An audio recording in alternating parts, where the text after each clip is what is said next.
Halo semuanya, nama aku Aprilia Taramika dari Prodi Indonesia, Universitas Negeri Yogyakarta. Di sini saya akan membacakan sebuah cerpen yang diterbitkan oleh Kompas tanggal 4 Juli 2021. Judul cerpen ini adalah Kematian Seorang Pelukis, karya Budi Darman. Di Jalan Diponegoro ada sebuah rumah besar milik Dr. Munandar, ahli jantung terkenal. Setiap kali dia praktik, pasiennya tidak pernah kurang dari 30. Istrinya, Dr. Meti, hanyalah dokter umum, tapi perhatiannya pada penyakit jiwa sangat kuat, dan setiap kali dia praktik, pasiennya tidak pernah sedikit. Dan ingat, dia juga mempunyai kemampuan istimewa untuk menghipnotis pasien. Suami istri dokter ini mempunyai 2 anak, satu laki-laki dan satu lagi perempuan. 2 anak ini memiliki cita-cita yang sama, yaitu menjadi dokter. Kesukaan mereka juga sama dengan orang tua mereka, lukisan, musik klasik, dan piano.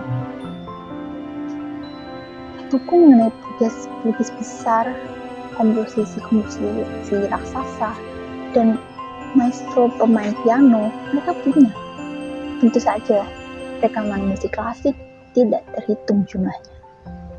Maka terceritalah beberapa kali koran memberitakan mengenai Wiwin, pelukis wajah terkenal dan sering dimintai tolong oleh polisi menggambar wajah penjahat.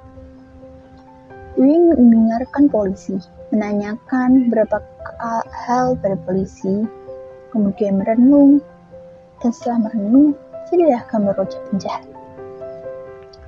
Bukan hanya itu, Wiwin juga sering mengumpulkan potongan-potongan obituarium, lalu mempermusakan banyak wajah orang mati sesuai dengan instingnya.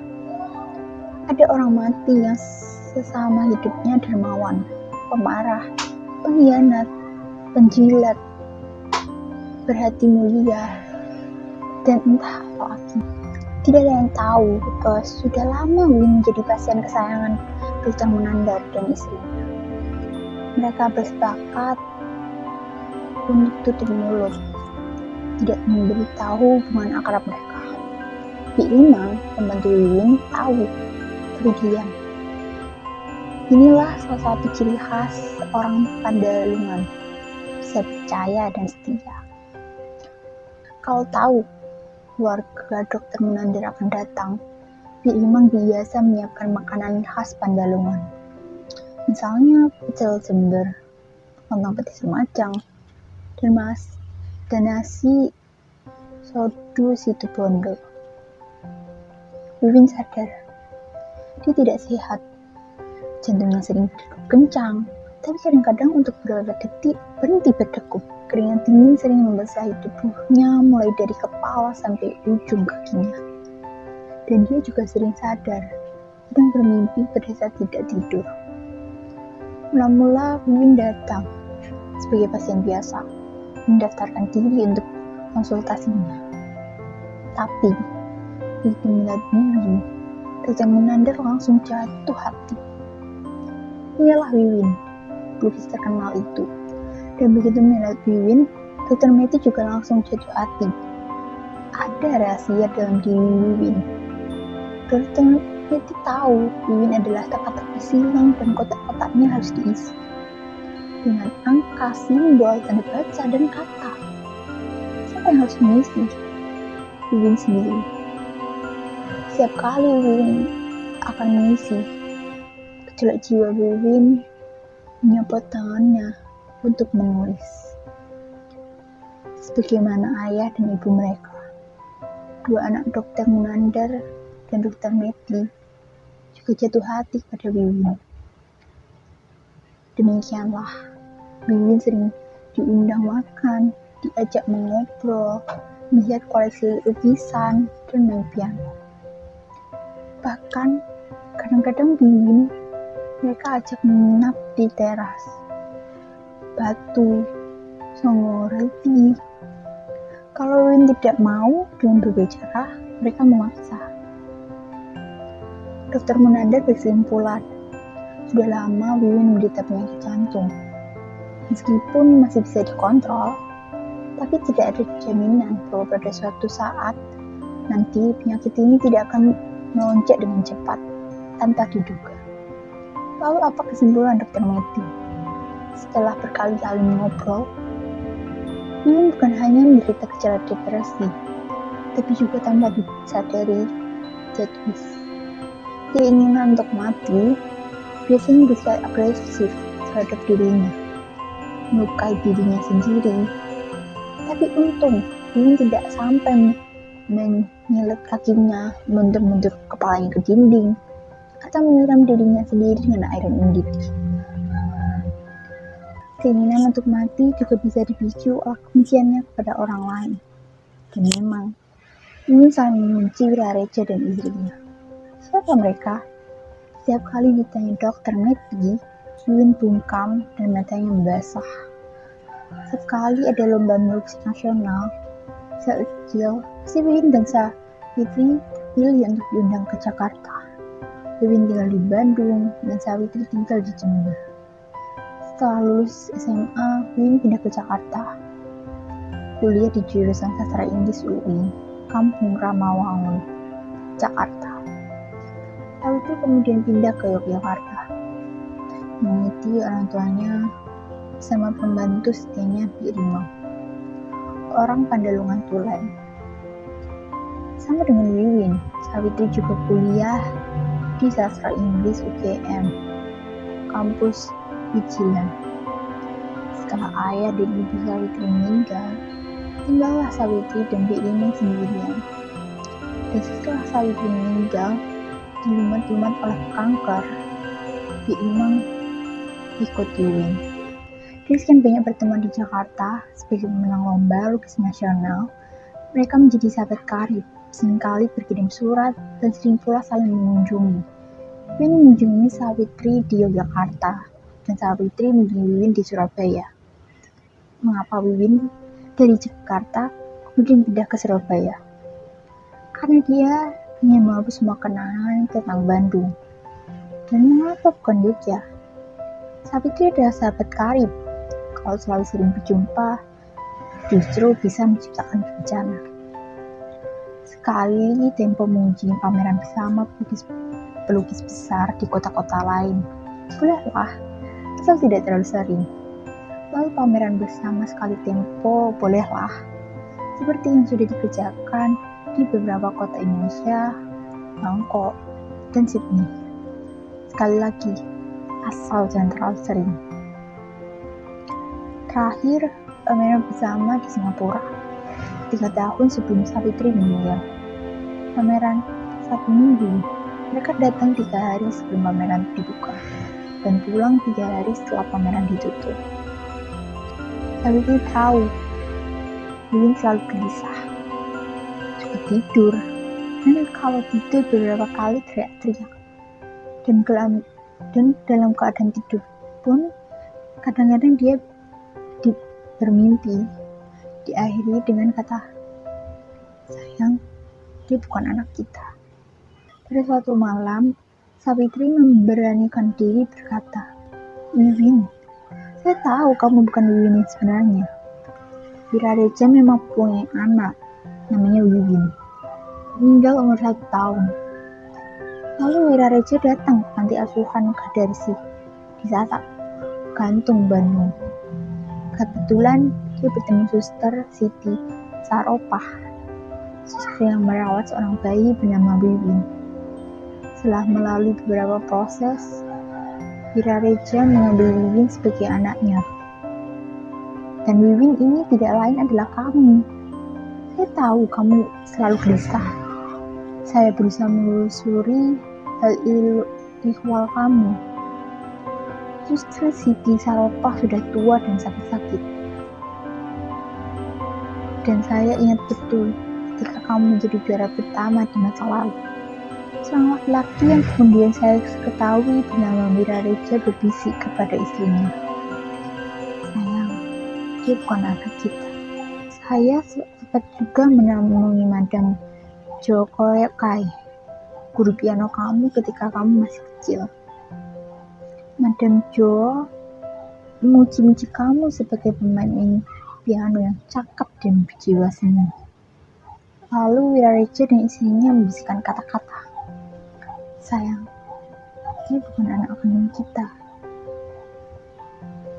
Madam Joa sudah tua, tapi karena kamu pelukis terkenal, dan sejak remaja lukisan kamu sudah dibeli oleh kolektor terkenal, ingatan Madam Joa terhadap kamu masih benar-benar segar. Madam Joa juga bercerita, setiap kali kamu meninggal, pasti Wirareja dan istrinya melapor ke polisi dan minta supaya kamu disiksa. Demikian cerita Sawitri kepada Wiwin. Tapi Sawitri tidak sampai hati untuk mengatakan bahwa ibu kandung Wiwin adalah pengemis atau mungkin pelajar jalanan. Hingga telah melahirkan Wiwin di bawah pohon mahoni di jalan Bolong Gede tidak jauh dari Sawah Gantung. Malam berikutnya Sawitri tidur, sementara Wiwin gelisah. Sejak kecil, sekali lagi, Wiwin sudah tahu tiap orang mati ketika masih hidup melalui wajah mereka di obituari. Kebetulan, pagi sebelum menuju ke tempat pameran, dia singgah di toko buku Borders dan membeli buku kumpulan pengakuan beberapa pemenang Nobel sastra mengenai suka duka mereka.